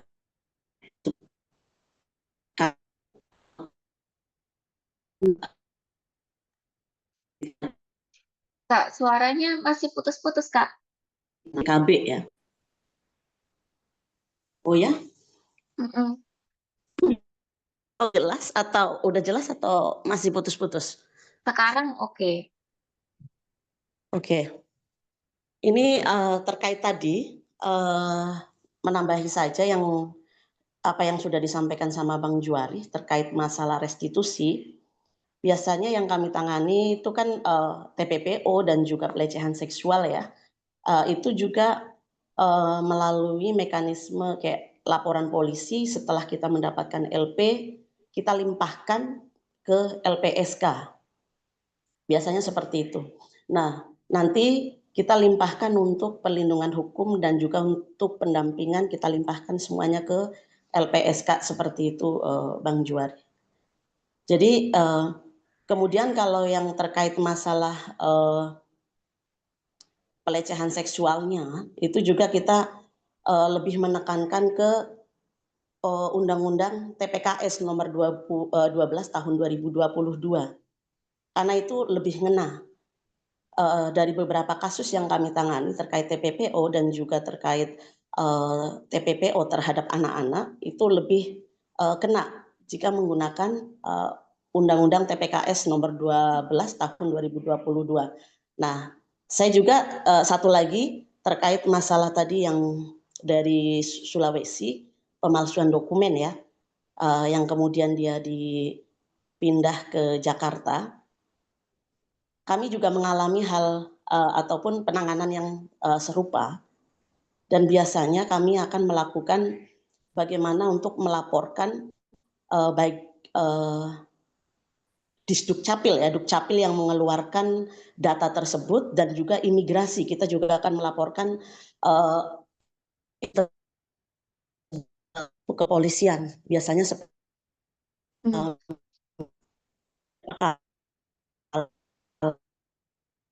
Putus-putus lagi, Kak. Halo? Oke, jadi sejauh ini pemalsuan dokumen kita akan melaporkan instansi ataupun kayak Dukcapil ataupun imigrasi misalkan yang mengeluarkan paspor, itu juga akan kita laporkan ke kepolisian. Menekan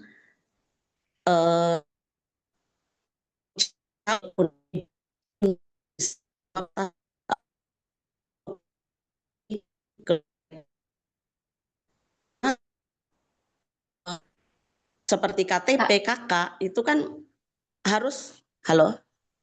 Iya, lanjutkan, Kak. Jadi kayak biasanya yang kami tangani juga kayak KK, KTP kan pasti dikeluarkan oleh Dukcapil. Nah, setelah itu kan proses untuk kayak pembuatan paspor dan lain sebagainya itu kan harus melalui imigrasi. Nah, institusi tersebut itu harus kita tekan dan harus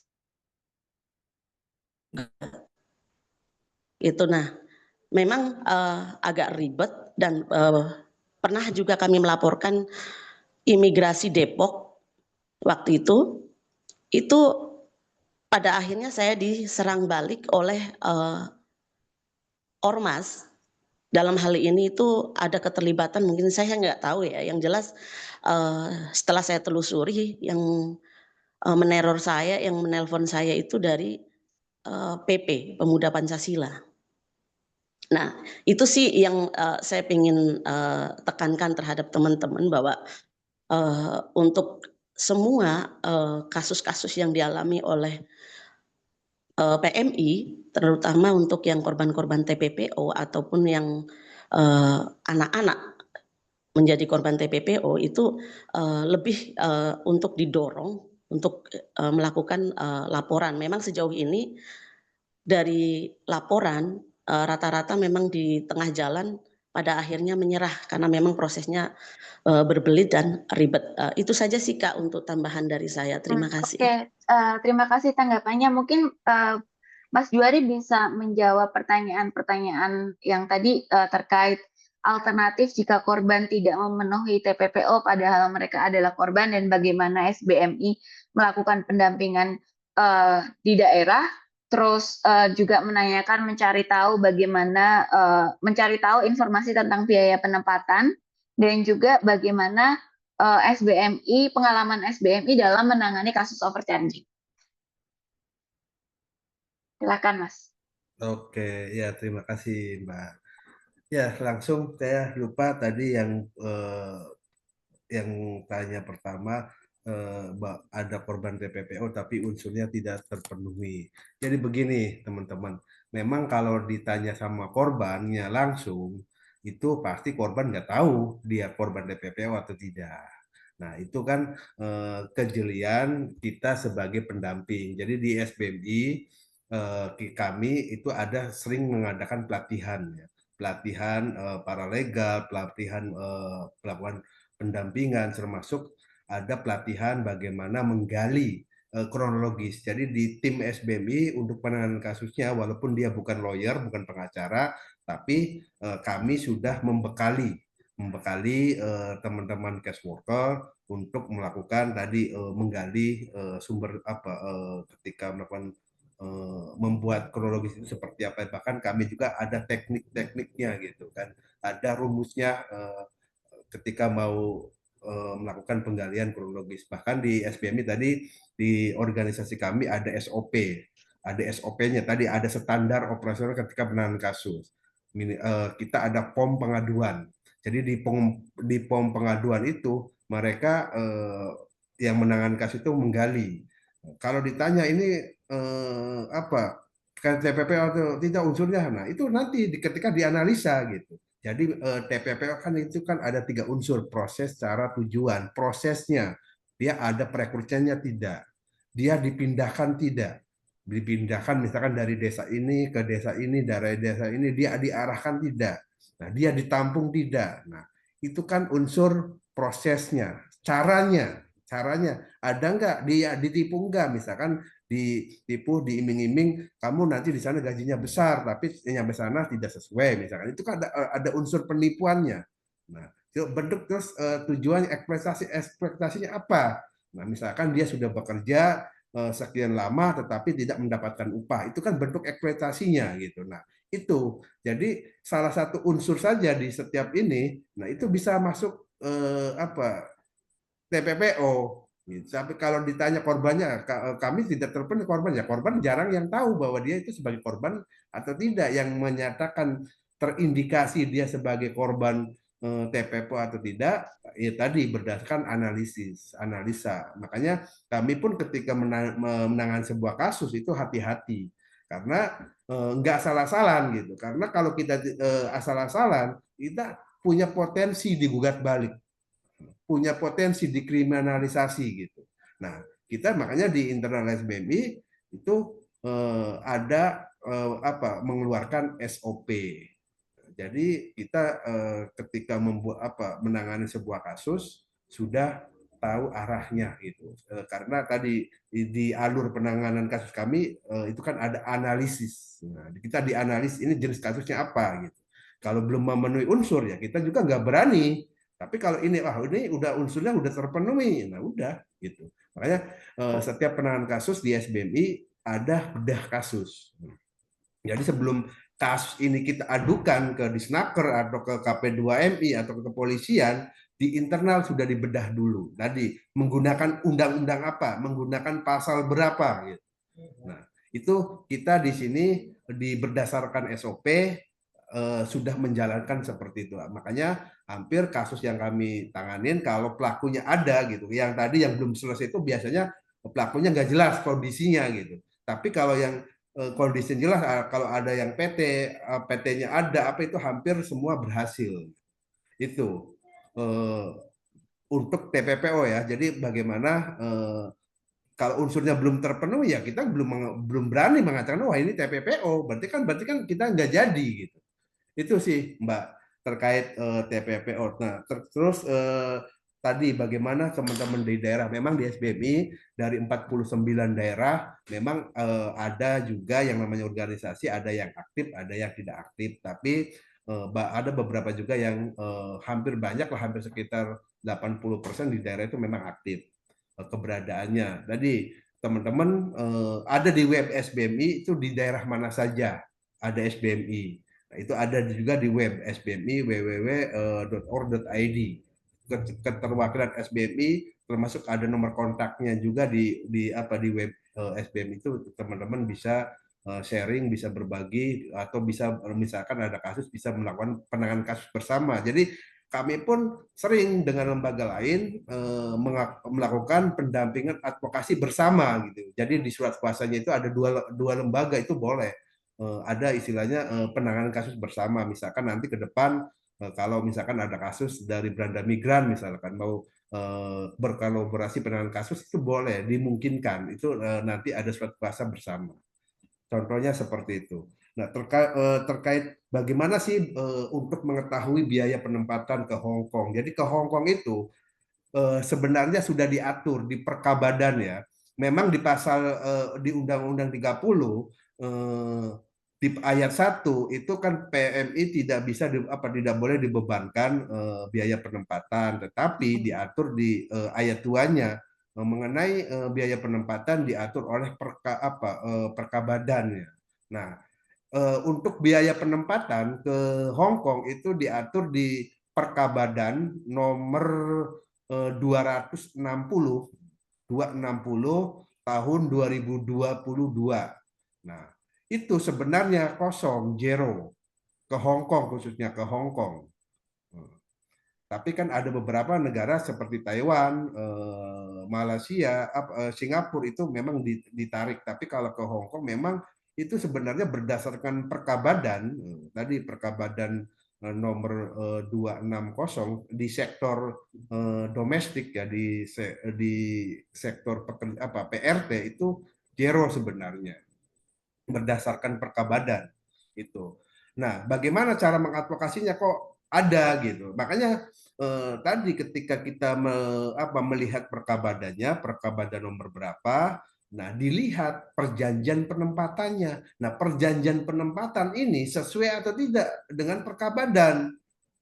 Kalau tidak sesuai Perkabadan itu bisa kita adukan gitu, bisa kita laporkan bahwa perjanjian penempatan itu penting. Jadi perjanjian penempatan ini, teman-teman, maaf, kita hanya sharing aja. Jadi perjanjian penempatan ini perjanjian antara calon pekerja migran dengan P3MI. Nah, jadi di perjanjian penempatan tersebut biasanya diatur berapa sih biaya. Jadi kalau perjanjian kerja kan perjanjian antara pekerja migran dengan pengguna atau dengan bukan pengguna, dengan majikan gitu kan, atau dengan pemberi kerja istilahnya. Kalau Undang-Undang 18 kan pemberi kerja ya. Jadi perjanjian kerja itu secara definisi singkatnya perjanjian antara pekerja migran dengan pemberi kerja. Tapi kalau perjanjian penempatan itu perjanjian antara calon pekerja migran dengan P3MI. Nah, di situ biasanya diatur biayanya, terus lama di penampungan berapa, kalau ada masalah sengketanya seperti apa, kewajibannya P3MI seperti apa, itu diatur di perjanjian penempatan. Nah, tadi kita sebagai pendamping, makanya ketika mau mengadvokasi, dipelajari dokumennya itu. Biar kita tahu celahnya itu di mana gitu. Itu tadi untuk mengenai biaya penempatan, panitia bisa googling, buka ke web BP2MI. Jadi sebenarnya komponen pembiayaan itu ada di webnya BP2MI semua, teman-teman. Ada di situ diatur ke Taiwan berapa, ke Korea berapa, ke Jepang berapa, itu ada diatur sebenarnya di web BP2MI. Nah, oke, di web BP2MI belum kebuka semua ya. Emang agak lama kalau BP2MI itu webnya. Nah, di situ nanti kalau misalkan udah muncul ada di JDI ya. JDHI ya kalau nggak salah ya. Ya, di situ nanti di bagian klik lagi di bagian peraturan. Nah, di peraturan di situ kan banyak tuh, ada undang-undang, ada PP, terus ada keputusan. Nah, ambilnya di keputusan. Nah, di keputusan ada keputusan presiden, ada keputusan menteri, ada keputusan BP2MI. Nah, kliknya di keputusan BP2MI. Nah, di situ ada semua. Berapa sih biaya ke luar negeri misalkan, yang maupun di sektor pekerja yang bekerja di pabrik, bekerja di PRT, di ABK, itu ada semua di situ, hampir di setiap negara, teman-teman. Jadi untuk mengetahui berapa jumlah biaya ya itu tadi di contoh misalkan, nah ini kalau ke Hong Kong sebenarnya teman-teman ini bukan overcharging, bisa juga P3MI dituntut secara pidana. Nah, ini di di Undang-Undang 18 di pasal 66 kalau tidak salah, itu di pasal 66 itu kan tidak boleh, PMI tidak boleh dipungut biaya yang sudah dibebankan oleh calon pemberi kerja. Nah, artinya untuk khususnya ke Hong Kong terkait penempatan biayanya itu kan sebenarnya kan sudah akan dibebankan oleh pemberi kerja. Nah, apabila dipungut, nah itu P3MI bisa terindikasi ya, bisa kita menggunakan bisa juga dilaporkan secara pidananya kalau tadi PMI-nya mau enggak gitu. Tapi kita sebagai pendamping jangan sampai Nah, di sini ya ada muncul, nah diklik regulasi, di bagian regulasi, nah JDE tuh, nah terus tadi di atas kan, di atas. Nah, di peraturan, nah klik peraturan, nah terus di sini ada keputusan tuh, di keputusan, nah di keputusan kepala BP2MI, nah klik itu. Nah, ini di sini hampir semua negara, nah di situ kan biaya penempatan migran Indonesia ditempatkan oleh perusahaan, artinya ditempatkan oleh perusahaan ini ditempatkan melalui P3MI ya ke negara Republik Mauritius, ke Republik Chili. Nah, ini komponen biaya ada di sini. Nah, termasuk di sini tuh di Korea Selatan visa E9 juga ada berapa biayanya besarnya. Ada di sini semua, teman-teman. Jadi untuk mengetahui berapa sih jumlah biaya bisa dilihat di sini. Nah, ketika tidak sesuai dengan perjanjian penempatan di PP perjanjian penempatan itu seharusnya harus mengikuti dengan ini. Kalau misalkan tidak sesuai, nah PP itu bisa kita perdebatkan gitu. Kita tetap merujuknya melalui ini dasarnya. Ini sebagai dasar. Ini nanti ini bisa ini banyak ya, hampir semua negara nih tentang pembiayaan ada di sini. Kembali Kang terkait bagaimana untuk mengadvokasi kasus overcharging tadi yang di slide pertama di slide yang sudah saya tampilkan tadi itu kan beberapa kali kita mengadvokasi kasus overcharging entah itu di Hong Kong, di Taiwan, Singapura, bahkan tadi yang saya sampaikan ada di 6 orang ditempatkan ke negara Dominika, itu semua berhasil kami advokasi, itu uangnya kembali semua gitu. Itu yang bisa kami sampaikan, teman-teman. Terima kasih. Terima kasih Bang Juari terkait jawabannya. Sangat komprehensif ya diskusi kali ini, dan aku mau meng-highlight bahwa permasalahan yang dihadapi oleh pekerja migran itu tuh sangat beragam, dan perlu untuk kita sebagai pendamping pekerja migran itu untuk memahami hukum, memahami peraturan, sehingga kita bisa mengoptimalkan ya pendampingannya itu seperti apa, terus pemenuhan haknya seperti apa, dan juga dan juga ini ya, kita harus sangat berstrategi untuk bagaimana tetap mengupayakan pemenuhan hak untuk korban. Mungkin itu saja. Jadi sebelum kita tutup diskusi pada malam hari ini, saya mengucapkan terima kasih sekali lagi kepada Bang Juari yang sudah menyempatkan waktu untuk diskusi bersama dengan Beranda Migran, Mitra Wacana, dan juga kawan-kawan pekerja migran dan pendamping migran di sini. Kita mau mengundang kawan-kawan untuk membuka kamera, membuka video. Kita akan foto bersama sebelum kita menutup kegiatan pada hari ini. Jadi teman-teman dari Beranda Migran udah siap untuk ini ya, untuk screenshot ya. Oke, ini ada 6 slide.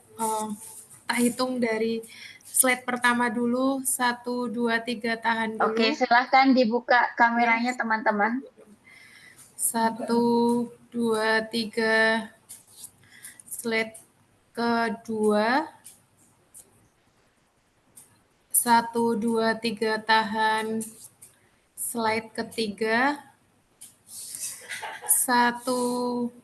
belum ada yang buka. 1, 2, 3, tahan. Slide 4. 1, 2, 3, slide 5. 1, 2, 3. Slide terakhir. 1,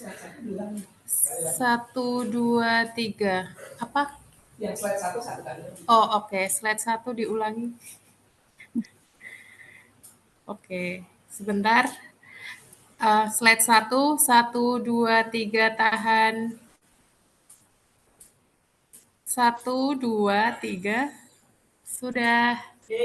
Oke, terima kasih teman-teman. Terima kasih teman-teman terima SBMI kasih. dan Mitra Wacana, kawan-kawan yang ada di Hong Kong, Taiwan, Makau, tetap ini ya, tetap menjaga keselamatan dan jaga kesehatan ya. Jangan Terima cari kasih. ikan dulu ya guys, kalau masih T8. Mohon maaf barangkali ada salah-salah kata Terima ya kasih teman-teman. Mas. Mohon maaf. Terima kasih Mas Juari. Terima kasih Mas Ya, Juari ya. sama-sama. Makasih Terima banyak. kasih juga. Terima kasih semuanya.